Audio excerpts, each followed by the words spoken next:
Entering today's baseball sectionals, we have many area teams with high state rankings. Central's #1 in Division I, Prairie du Chien is 3rd in Division II, and Aquinas is #3 in D3. But it's 2 wins today and not rankings that get you to state. We begin in Division I as Central faces Onalaska Red Raiders, winning both times these teams met in the regular season. But today was a whole other ballgame. Bottom of 1. After a leadoff single, Bobby June goes opposite field to score Ryan Ledvina. And like we have seen so many times this year, Central with the lead. Second inning, Onalaska fighting back as Brandon Hernandez bloops in a single. That will score Jordan Tredinick, and we're tied 1-1. Hilltoppers then take the lead after a big third inning. Watch as they pull off the double steal, allowing Tredinick to score again. Onalaska up 4-1. Meanwhile, the Red Raiders just couldn't get a break offensively. Bases loaded, but the ground out to second ends a threat. Central held to just 1 run, and Onalaska, behind a pitching gem by Jordan Guth, upsets the #1 ranked team in the state by a final of 5-1.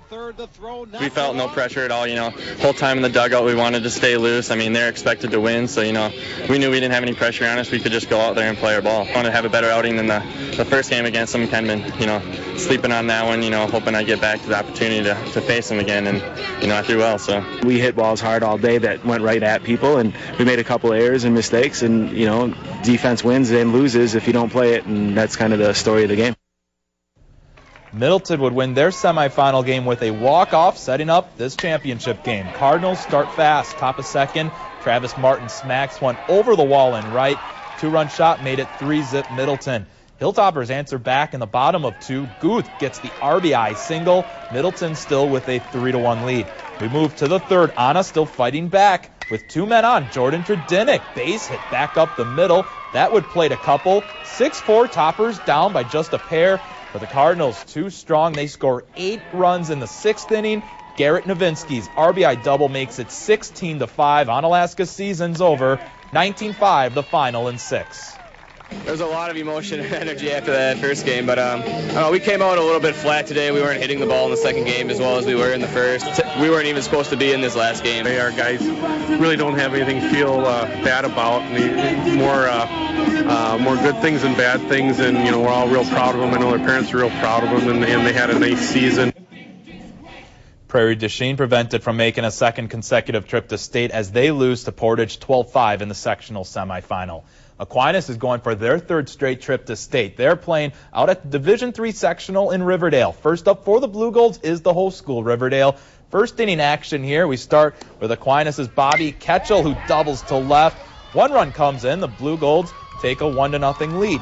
Second inning, Aquinas' Jim Cody. He's going to get in on the scoring, singling to center field.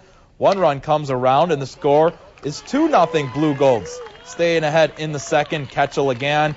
This time going to single to right. 1 run comes around. 3-0's the score, and Aquinas shuts out Riverdale by a final of 9-0. So just 1 more win separating Aquinas from a 3rd straight trip to state as they take on Wisconsin Heights. Start out in the first, Blue Golds jumping out to an early lead. James Knutson doubles to right. 2 runs come in, and Aquinas is up 2-0. Vanguards come storming back into this. In the second inning, Ryan Herring has a double of his own that will score 2 runs and give Wisconsin Heights the lead. To the third, Aquinas ties it when Andy Fuchs doubles to left field. 1 run comes in, and we're all knotted up at 3 apiece. Blue Golds keep piling it on in the next inning. Bobby Ketchel doubles to right field. 1 run comes in. That makes it 6-3 Aquinas. Aquinas going to state for the 3rd straight year as they go on to win 8-5.